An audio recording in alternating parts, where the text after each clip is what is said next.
Today we're going to take a look at this nonfiction book about frogs. And before we start, I want you to think about some things that you may already know about frogs. Think about that for a minute. Okay, so I heard you say that they can croak and some are green. Good job.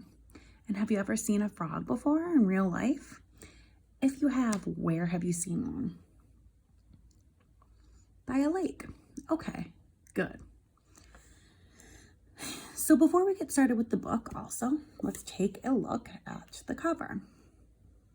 What do you see? You see a brown frog. Okay, good. So this may be a clue as to some other types of frogs that we'll learn about in the book. And we're also going to be using this graphic organizer to write down some things that we've learned about frogs.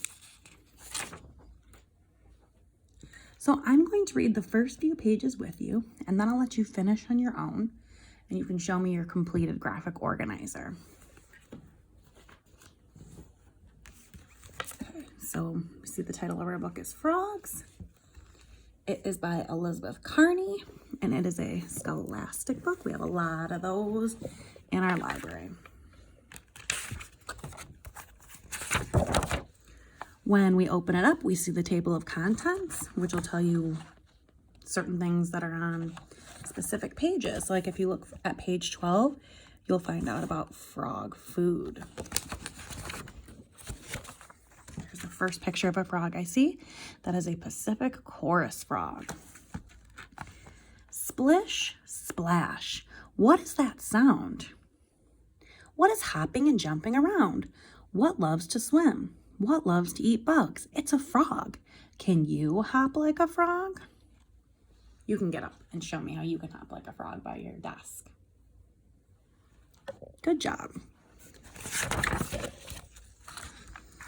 Frogs live all over the world, except in Antarctica. Why don't you think that they live in Antarctica? Yes, because it's too cold. Good job. Frogs usually live in wet places. They like rivers, lakes, and ponds. But some frogs live in trees. Some even live in the desert. Frogs can be found all over the world. Wherever they live, that's their habitat. And our text box here reminds us that a habitat is the natural place where a plant or animal lives. And I see 4 types of frogs.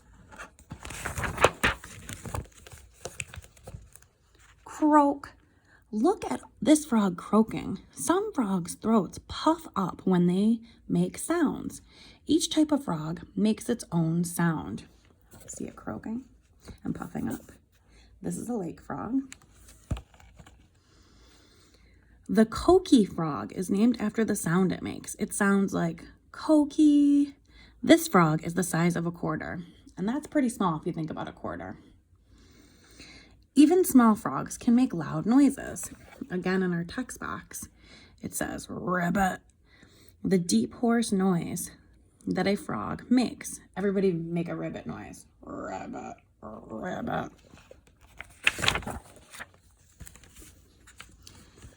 Frogs make different sounds for different reasons. Sometimes it's to warn other frogs of danger. Sometimes it's to call to frogs nearby. This frog lives around noisy waterfalls. Other frogs would not be able to hear its calls, so it dances instead. It sticks out one leg and then the other. Can you dance like this frog? So that is a way that this kind of frog communicates, the dancing frog. It's not like they can just open up their mouth and talk like we can. All right, so I'm gonna have you finish up the rest of the book on your own, and then I'm gonna see what you filled in on your graphic organizer. Go ahead and do that.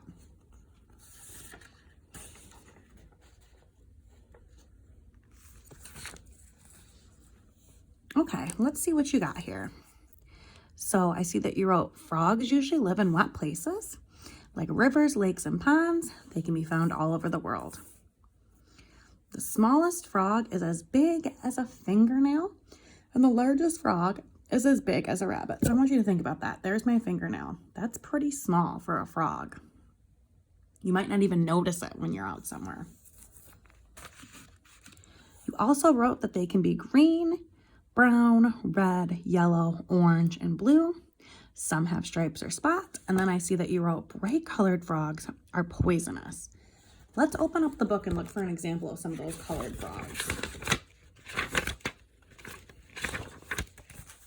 All right, here we go. I see a green one, tiger striped leaf frog. I see this one has stripes and spots, the Amazonian poison dart frog. I see this red frog. It says red poison dart frog. And then I see this bright blue one, which is a blue poison dart frog. And if we look back on this page,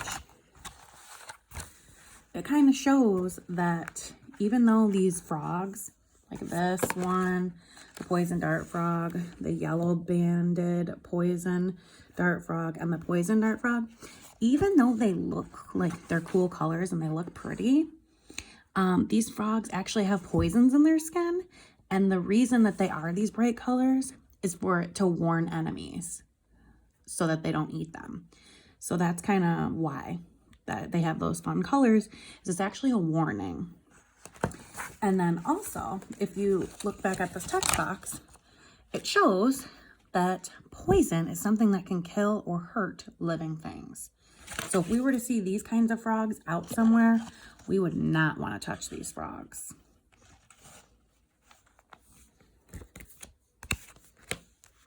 Okay, so I'm going to have you get with a buddy, and I'm going to have you compare your graphic organizers that you filled out today.